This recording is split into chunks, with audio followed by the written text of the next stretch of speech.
Bienvenue, mesdames et messieurs, sur NCA, la nouvelle chaîne africaine qui reçoit ce jour le professeur Nicolas Agbo, économiste, professeur des universités, auteur de plusieurs livres dont Le franc CFA et l'euro contre l'Afrique, publié aux éditions Solidarité mondiale.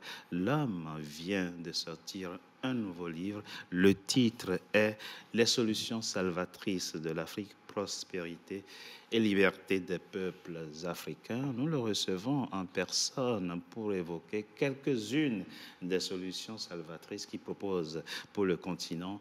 Il est notre invité. Professeur Agbo, bienvenue et merci d'avoir accepté notre invitation. Merci. Merci de m'avoir invité. Et je salue particulièrement tous ceux qui nous écoutent, sans oublier tous les techniciens qui font en sorte que nous puissions parler plus aisément à tout le monde. Merci, professeur. Jean Ziegler, l'artère mondialiste et sociologue suisse, vous qualifie de patriote continental africain.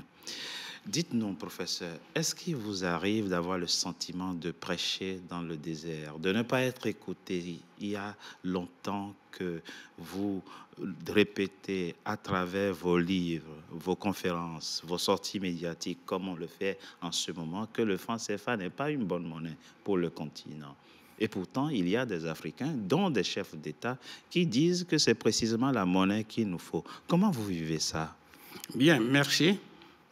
Et je pense que, contrairement à l'idée qui peut être acceptée selon laquelle je prêche dans le désert, je crois qu'avec le temps, plusieurs Africains ont fini par comprendre le message que la souveraineté d'un État, c'est ce qu'on appelle le triangle des souverainetés, à savoir la monnaie, ensuite ce qu'on pourrait appeler la défense et sécurité, et le droit positif, pour ne pas dire la Constitution. Dès que vous avez l'indépendance politique aujourd'hui, demain, vous sortez la monnaie. Condition pour que tout le peuple puisse travailler et créer des richesses. Le franc des colonies françaises d'Afrique, nous l'avons démontré, et nous faisons toujours la démonstration depuis plus de 25 ans, que c'est une monnaie purement coloniale qui appartient à la France. La France, il l'avait inventée pour ses propres intérêts. Donc, le souverain, c'est la France. Voilà. On va parler concrètement de votre livre. Et dans ce livre, on vous sent à la fois déçu et optimiste. Déçu du diagnostic que vous faites vous-même, donc de l'évaluation que vous faites des problèmes alors que les potentialités sont là, mais optimiste parce qu'on sent une profession de foi quant à la capacité du continent à régler les problèmes que vous évoquez. Et justement, par rapport aux problèmes, vous proposez 4 solutions. On va aller solution par solution que vous proposez dans ce livre. La question de la monnaie unique. Comment régler, professeur, la question de la convergence des critères, la question des critères de convergence? D'accord. Écoutez, nous disons qu'il y a effectivement 4 solutions salvatrices. C'est le mot salvatrice pour tout le monde. Il faut dire que ce sont les solutions qui peuvent sauver l'Afrique.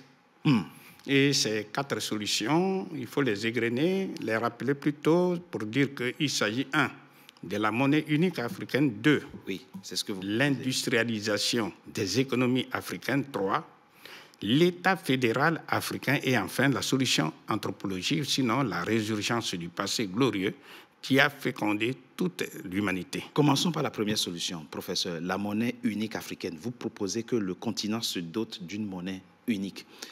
Prenons un cas concret, professeur, et vous nous expliquerez comment on règle la question des critères de convergence.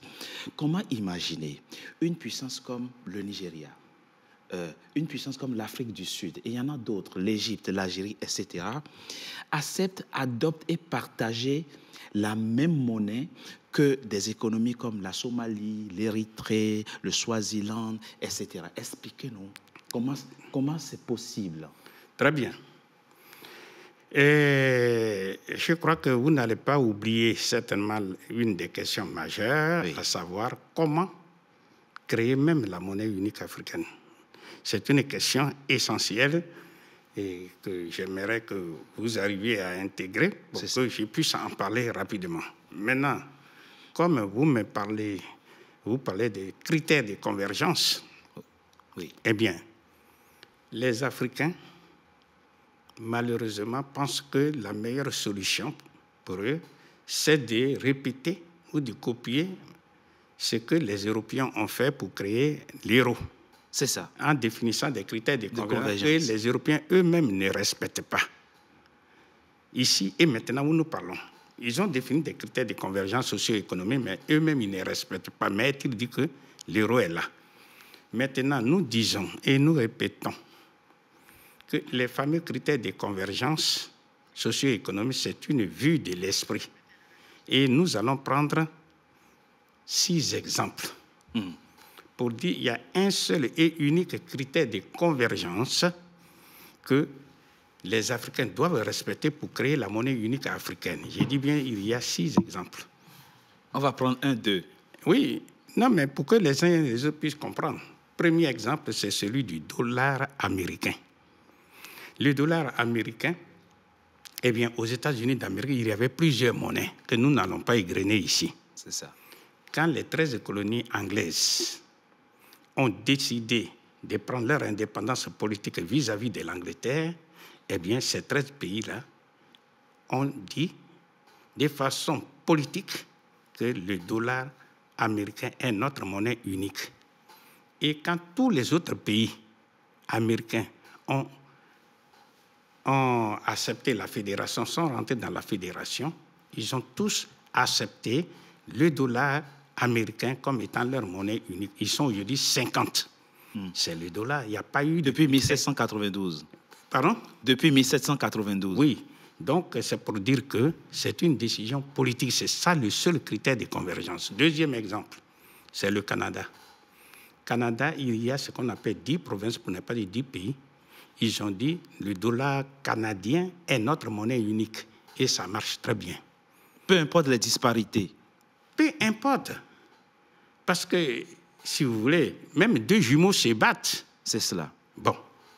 Donc, ça, c'est le deuxième exemple. On va aller vite. Troisième exemple, c'est celui de la Chine. La Chine, c'est 1,4 milliard de personnes. Il y avait plusieurs monnaies différentes en Chine. Il y a ce qu'on appelle 30 provinces, qui sont des pays. Mais quand Mao Tse-tung et ses amis ont pris le pouvoir d'État, ils ont dit le yuan ou bien le renminbi est notre monnaie unique.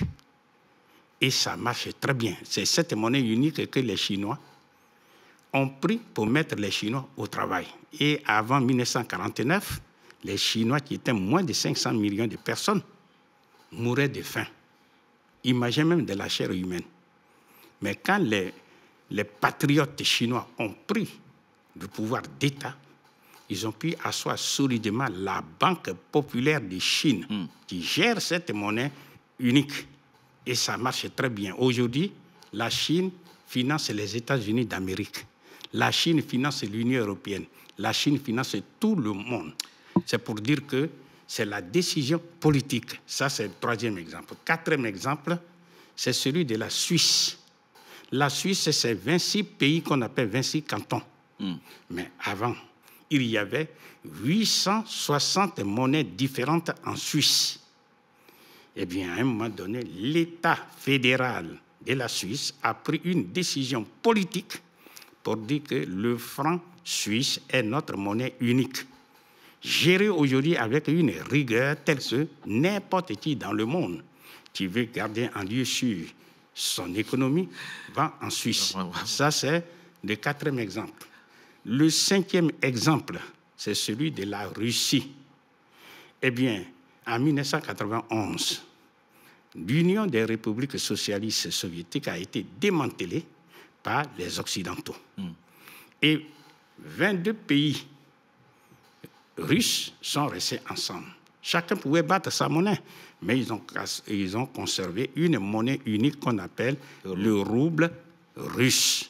Avec ce rouble suisse et russe, ils ont réorganisé l'économie d'une part et ils se sont armés puissamment au point qu'aujourd'hui où nous parlons, tous les pays de l'Occident qui sont dans l'OTAN, ils se battent contre la Russie, mais ils n'y parviennent pas. Ils n'y parviennent pas. À travers le problème de l'Ukraine. Ça, c'est le 5e exemple. 6e exemple, c'est le franc des colonies françaises d'Afrique en abrégé, le franc CFA. Lorsque la France, qui était victime du nazisme monétaire, de l'Allemagne nazie, a été libérée de ce nazisme monétaire grâce à l'aide des Africains, eh bien, le général de Gaulle a décidé d'appliquer le même nazisme monétaire aux Africains. Et ça, il a dit à son ministre de l'économie et des finances, René Préven, et Jacques Soustel, le ministre des colonies, de lui préparer un décret de création des francs des colonies françaises d'Afrique. Et quand ce décret a été prêt, le général de Gaulle, tout simplement par un décret 45-01-36, a signé ce décret en urgence, parce que lui-même, il était le président du gouvernement provisoire de la France. Et ce décret n'est même pas passé à l'Assemblée nationale, parce que toute monnaie, la monnaie appartient toujours au peuple, donc ça passe par le Parlement. Et les représentants du peuple adoptent ce projet. Mais lui, ce n'est pas le cas. C'est par décision politique. Il a créé le franc. Sans parler de critères de convergence. Sans parler, tous ces exemples-là, ce sont des décisions politiques. On ne parle pas des critères de convergence. Et je donne maintenant un contre-exemple pour que ceux qui nous écoutent puissent bien comprendre. La monnaie de la CEDEAO, qui regroupe 15 pays d'Afrique, dont le Nigeria, eh bien, leur monnaie projetée s'appelle l'ECO. Depuis 1983 jusqu'à la seconde où nous parlons, donc en 2024, c'est-à-dire on va vers la 41e année, c'est ça. Cette monnaie n'a jamais vu le jour. Pourquoi? Parce que quand on dit critères de convergence, on veut qu'on réunisse, d'abord ils se sont définis 16 critères de convergence, et après ces 8 critères de convergence, ils n'y parviennent pas. Voilà des exemples qui parlent d'eux-mêmes. On n'a pas besoin d'aller en sciences économiques. Voilà. C'est vrai que, professeur, très rapidement, pour continuer cet entretien, comment garantir cette monnaie? Votre solution, vous dites, notre sous-sol regorge d'assez de matières premières pour garantir la monnaie unique africaine. Donc, nous retenons, pour créer une monnaie unique, il faut bien que les gens comprennent, c'est par décision politique. Deuxièmement, maintenant, c'est votre question, comment on crée cette monnaie? On crée cette monnaie unique, ou bien même une monnaie nationale, mais en 3 temps. Le premier temps, chaque gouvernement, nous ici, nous avons affaire à 54 pays africains, chaque gouvernement prend une décision, chaque gouvernement de chaque pays, je veux dire, s'est réuni et prend la décision pour dire, nous, pays africains, exemple, nous, Togo, nous voulons contribuer à la création de la monnaie unique africaine. Cette décision est inscrite dans un document qu'on appelle un projet de loi. Ça, c'est le premier temps. Deuxième temps, ce projet de loi est déposé au bureau de l'Assemblée nationale, c'est-à-dire les représentants du peuple, bien sûr, pour demander au peuple, est-ce que oui ou non, vous êtes d'accord pour que nous participons à la création de la monnaie unique africaine et abandonner, par exemple, la monnaie qui existe comme le franc des colonies françaises d'Afrique. Ça, c'est le deuxième temps. C'est-à-dire, à une écrasante majorité, les représentants du peuple, pour ne pas dire le peuple lui-même, à travers ces plans, va dire oui, nous sommes d'accord pour la création de la monnaie unique africaine. Ça, c'est le deuxième temps. Troisième temps, puisque tout le monde est d'accord pour créer la monnaie unique africaine, on donne des instructions fermes à la machine qui est neutre. On appuie dessus, les billets de banque sortent. C'est aussi simple que ça.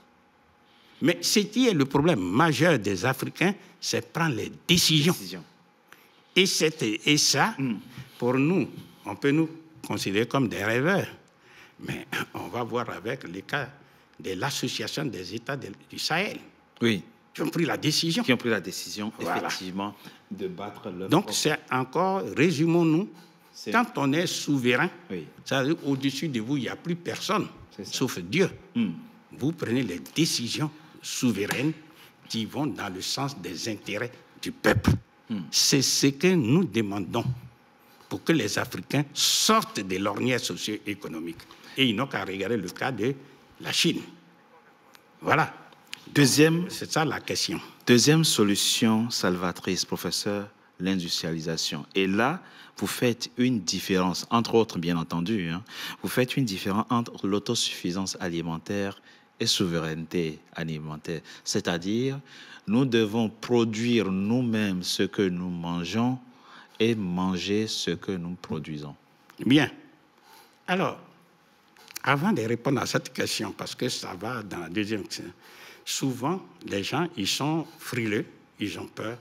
Mais si on crée notre monnaie, qui va garantir notre monnaie?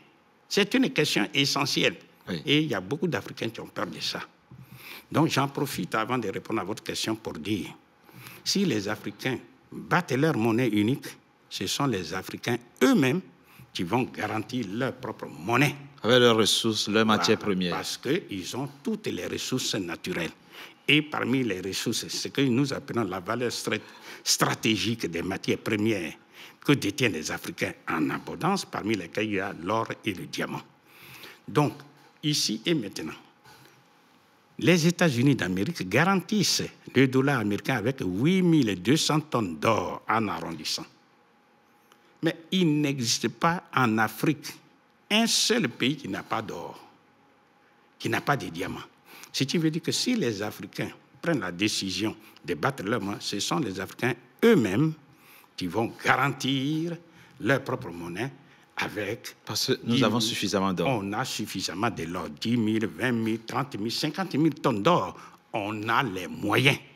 On peut garantir notre propre monnaie. Ça, c'est déjà un. Deuxièmement, on peut utiliser cette même monnaie unique africaine pour dire, en toute souveraineté, comme Vladimir Poutine l'a fait, vous qui commercez avec nous, les Africains, nous ne voulons plus être payés ni en dollars, ni en euros, mais payez-nous dans notre propre monnaie. Personne ne peut se passer de l'Afrique. Ils seront obligés de chercher sur le marché des monnaies la MUA, la monnaie unique africaine. Or, quand la demande d'un bien est supérieure à son offre, son prix augmente. Donc, voilà. Avant, quand on le disait, on disait que nous étions des rêveurs. Oui. Mais Vladimir Poutine, quand les Occidentaux ont pris des décisions pour faire tomber l'économie russe, eh bien, Vladimir Poutine a dit tout simplement, bon, eh bien, le rouble a commencé à trembler, a perdu même 30%. Mais quand Vladimir Poutine a dit, bon, désormais, vous me payez... Notre gaz dont vous avez besoin, ne nous payez ni en dollars, ni en euros, mais payez-nous en roubles. En moins d'une semaine, le rouble a galopé. Ce qu'on demande aujourd'hui aux Africains, c'est d'accepter d'être souverains. Pourquoi les autres peuvent faire et puis nous, on ne peut pas? Ceux qui ont tué nos arrière-grands-pères, ils sont morts. Ce sont leurs petits arrière-petits-enfants qui sont là. Mais ce sont nos dirigeants qui nous maintiennent dans l'enfantillage. Surtout qu'ils ont besoin de nos matières premières. Bon, et nous avons tous les moyens. Oui. Donc ça, c'est maintenant, en ce qui concerne maintenant votre question. Qu'est-ce qu'on peut faire avec notre monnaie unique? Ce qui nous permet de répondre à la deuxième question, c'est-à-dire l'industrialisation. Il faut industrialiser les économies africaines, c'est-à-dire transformer toutes nos matières premières, agricoles, minières, minérales et énergétiques, en des produits finis qui génèrent de la richesse qu'on appelle les valeurs ajoutées, lesquelles les valeurs ajoutées éliminent la pauvreté. Et parmi les besoins, nous avons 14 besoins. que tout le monde peut vérifier. Le premier besoin, c'est manger. Manger veut dire élever des industries alimentaires pour avoir ce qu'on appelle l'autosuffisance alimentaire et la souveraineté alimentaire. Autosuffisance parce que nous allons nous nourrir, nous les Africains, nous-mêmes, et souveraineté, on n'a pas besoin de l'extérieur parce que tout est en Afrique. Donc, pour aller vite, nous allons élever les industries alimentaires. Avec ça, il y a beaucoup d'argent, beaucoup d'emplois à créer. Deuxièmement, nous allons boire. Boire veut dire, tous les médecins sont unanimes pour dire, boire, l'homme est composé à 75% de l'eau. Donc, si vous donnez de l'eau non potable à un individu, vous l'empoisonnez et vous le rendez malade. Donc, nous allons donner, avec les industries de l'eau, tous les Africains, tous ceux qui vivent sur le continent doivent accéder à l'eau potable et à l'eau courante. Troisième besoin, c'est s'habiller. C'est-à-dire les industries de textile, les balles de coton qui prenaient jusque-là les bateaux pour aller servir les autres pays, vont rentrer dans les industries de textile en Afrique pour sortir tous les produits finis, dont les tissus, etc. Les pagnes hollandais, tout ça, tout ça, c'est fini. On aura tout ça en Afrique. Quatrième besoin, c'est loger. C'est loger veut dire avec une vision claire. Dans 10 ans, on ne veut plus des taudis, on ne veut plus de mal logés en Afrique. Et ce sont des millions, je dis bien des millions et des millions de logements décents de tous les standings qu'on va construire en Afrique. Est-ce que c'est possible? La réponse est 1000 fois oui. Pourquoi? Parce que, 1, on a de l'espace vital. 2, on a de la main-d'œuvre pléthorique. Et surtout, 3, on a notre propre argent. On n'a pas besoin du FMI, on n'a pas besoin de la Banque mondiale. Nous allons financer tout ça. Que nous garantissons notre propre monnaie, que nous garantissons avec nos propres ressources. Voilà. Ensuite, dans la maison, il faut mettre la lumière. Donc, s'éclairer. S'éclairer veut dire tout simplement, on a les énergies dites renouvelables, parmi lesquelles on a l'énergie solaire. Le continent le mieux ensoleillé, c'est bien l'Afrique. Ensuite, il y a l'énergie, comme on dit, géothermique, c'est-à-dire l'énergie qui sort du sous-sol. Le sous-sol. On a ça. L'énergie éolienne, donc l'énergie du vent. L'énergie hydraulique qui sort donc de l'eau. Et la biomasse. Tout ça, c'est économiquement possible. Il faut financer. Ensuite, on va aller se déplacer. Se déplacer avec les véhicules qui sont produits en Afrique. Tous les cerveaux sont là. Ils ne demandent pas autre chose que d'être financés. Se déplacer donc dans les véhicules pour favoriser ce qu'on appelle les transports collectifs et individuels. Ensuite, se déplacer sur les routes, que ce soit les routes par terre, par mer, par air, etc. On va aller très vite. Ensuite, un des besoins, 8e besoin, c'est s'éduquer. S'éduquer veut dire financer sérieusement l'éducation nationale. Il ne faut pas plus de 30 élèves par classe dans l'enseignement primaire et secondaire. Dans l'enseignement secondaire, il faut affecter les internats, il faut y produire des internats pour que tous les enfants soient bien encadrés. Ensuite, sortir et favoriser même l'enseignement professionnel pour que tous ceux qui sortent soient utiles à l'Afrique et non pas fabriquer des chômeurs comme ça se voit aujourd'hui. On va aller vite. Ensuite, se soigner. Se soigner, c'est la santé.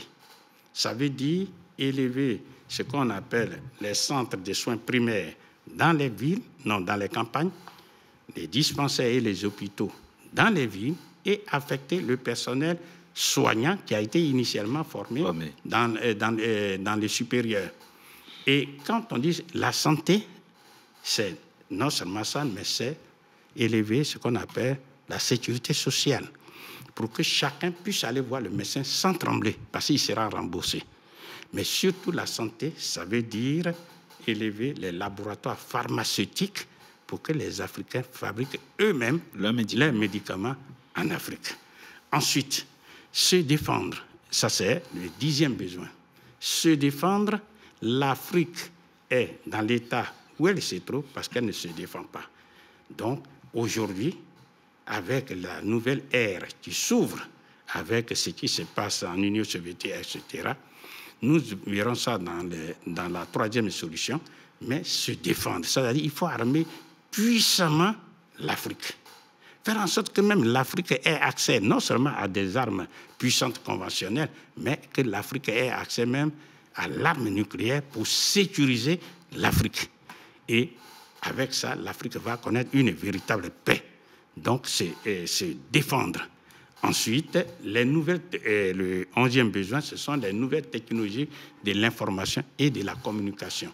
Aujourd'hui, avec la cyberattaque, etc., tous les cerveaux africains sont là. Ils ne demandent pas autre chose que d'être encadrés et financés. Avec notre argent, on peut le faire.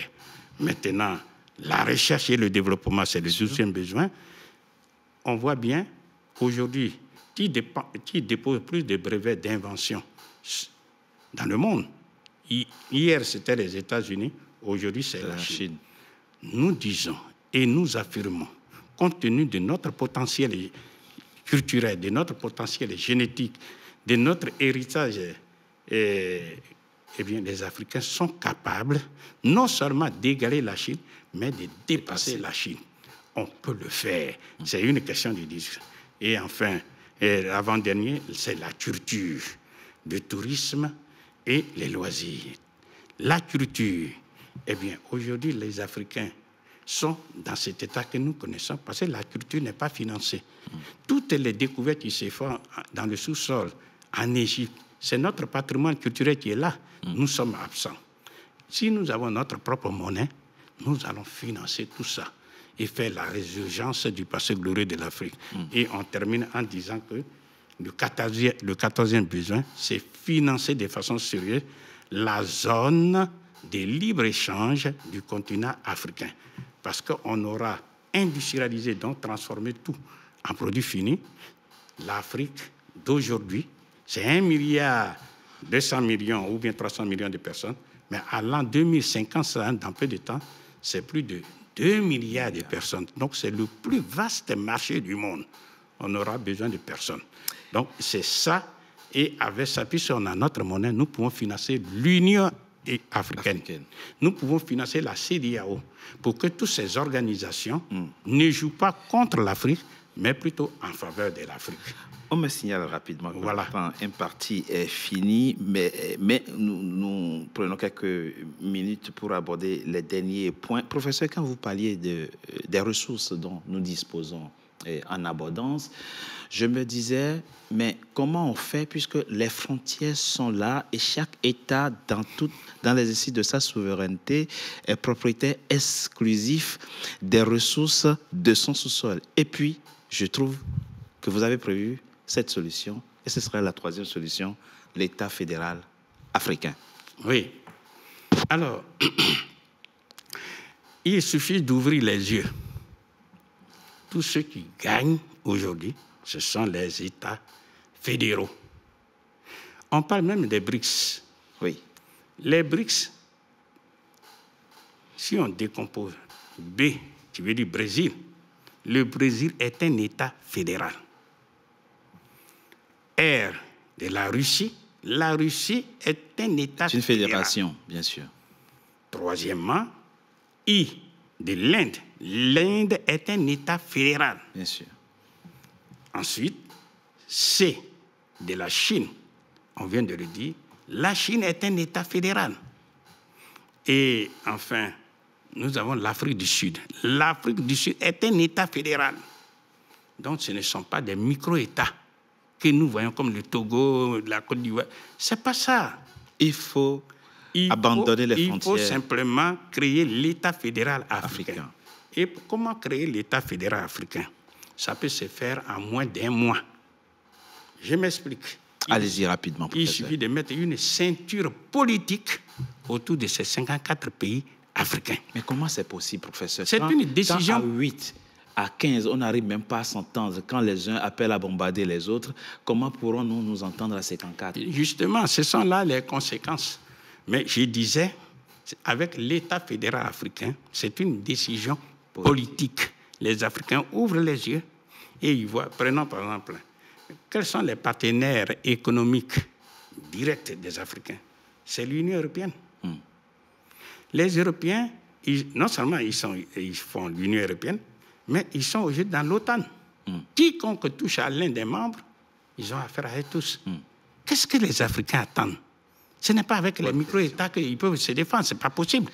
Donc nous disons, ce qui a été décidé à la conférence de Berlin de 1884-1885, il faut sortir de cet ordre. Il faut déberniser l'Afrique. Et par décision politique, on met une ceinture politique. Et en mettant une ceinture politique, on crée un État fédéral. C'est-à-dire qu'il y a une personne morale qui jaillit. Bien sûr. Et on lui donne 6 compétences qui sont 1. Les 6 compétences naturelles. Puis si on forme un même État, tous ceux qui ne font pas partie de l'Afrique, on a une frontière avec eux. Donc la douane, la frontière, ça, c'est l'État fédéral africain qui gère ça. Deuxièmement, nous avons les PTT, postes et télécommunications. Quand vous envoyez un colis aux États-Unis, vous payez un certain. Même quand ils sont 50. Donc c'est l'État fédéral africain qui va gérer ça. Troisièmement, ce qu'on appelle la politique étrangère. Quand vous dites, je m'en vais à l'ambassade des États-Unis, vous n'allez pas dans 50 ambassades. Non. C'est une seule ambassade. Qui représente les 50. Voilà. Donc, voilà les 3 premières compétences qui vont directement vers l'État fédéral africain. Maintenant, il reste les 3 autres compétences. La monnaie unique africaine sera gérée par l'État fédéral africain. Ensuite, ça c'est la 4e. La 5e compétence, c'est la défense et sécurité. Oui. C'est-à-dire, pour que les uns les autres puissent bien nous comprendre, il y a un petit pays qu'on appelle Rhode Island, qui fait 3000 km² contre l'Afrique, 30 millions de km². Ensuite, peuplé de 1 200 000 personnes, contre l'Afrique, 1 200 ou 300 millions de personnes. Mais si les 54 pays africains s'attaquent militairement à ce petit pays, en moins d'1 mois, je dis bien en moins d'1 mois, tous ces 54 pays africains seront mis en poussière. Ils seront totalement balayés de la carte géographique du monde, partis par l'armée fédérale américaine. Parce que ce petit pays fait partie des 50 États-Unis d'Amérique. Ce que je suis en train de dire. Si nous avons le cerveau nécessaire pour réfléchir, nous avons les yeux pour voir ce qui se passe dans le monde, eh bien, on fait la même chose. Ce qui veut dire que quiconque touche à un petit doigt d'entre nous, il aura affaire à toute l'Afrique. Ça, c'est déjà un. Nous avons tous les moyens pour payer ceux qui veulent nous vendre les vraies armes, que ce soit la Russie, que ce soit la Chine, que ce soit la Corée du Nord. Et j'ai dit, c'est ici et maintenant et tout de suite que c'est possible. Donc, on peut se donner non seulement les armes puissantes, comme on le voit maintenant avec le Mali, mais on peut, et il ne faut pas en avoir peur, on peut se donner les moyens, sinon on peut avoir l'audace de dire que nous voulons implanter, nous voulons avoir accès à l'arme nucléaire. C'est maintenant que c'est possible. Pourquoi? Parce que jusque-là, les accords de coopération militaire, par exemple, entre la France et les pays francophones, ça ne donnait absolument rien parce qu'il faut connaître la thèse. Il ne faut jamais armer un esclave. Parce que si on arme l'esclave, non seulement il risque de ne pas se soumettre à son maître, mais il peut même tuer le maître. Voilà la thèse qui, depuis toujours, qui prévaut. Donc maintenant, nous avons besoin, avec l'audace, de libérer l'Afrique. Et c'est même la conditionnalité pour que l'Afrique puisse connaître elle-même la paix, mais contribuer à la vraie paix dans le monde. Professeur, est-ce que vous pouvez en quelques secondes finir avec la 4e solution, la solution anthropologique, où vous préconisez la résurgence du passé glorieux de l'Afrique? En quelques secondes, puisque malheureusement on a fini. Oui. Il faut simplement rappeler avec force à ceux qui nous écoutent, et surtout aux jeunes Africains, que le monde, ou du moins c'est l'être humain, est descendu pour la première fois sur la terre par l'Afrique noire. Et j'insiste sur le mot noir. Et c'est l'Afrique noire qui a posé les bases de la brillante civilisation mondiale que nous connaissons aujourd'hui. C'est-à-dire, pour mémoire, il faut rappeler, et ceux qui auront le courage de lire le livre, ils vont voir tous les détails, eh bien, qui a créé l'écriture? C'est l'Afrique noire. Qui a créé les sciences les plus ardues, dont les mathématiques, la chimie, la médecine? C'est l'Afrique noire. Il faut effectivement avoir présence et passer. Il faut savoir ça. C'est avec ces sciences ardues que les Africains ont pu construire les pyramides. Bien sûr, donc personne ne conteste la valeur. Qui a créé le monothéisme, c'est-à-dire le fait de croire en un Dieu unique? C'est l'Afrique noire. Donc, tout ce passé glorieux de l'Afrique, il faut effectivement... Eh bien, ça a été purement balayé. Il faut s'en approprier. Il faut enseigner la vraie histoire aux Africains pour qu'ils puissent se connaître eux-mêmes. Les solutions salvatrices de l'Afrique, prospérité et liberté des peuples africains. C'est le nouveau livre de l'économiste et professeur des universités Nicolas Agbou. Merci d'avoir été notre invité. Merci de m'avoir invité. Merci.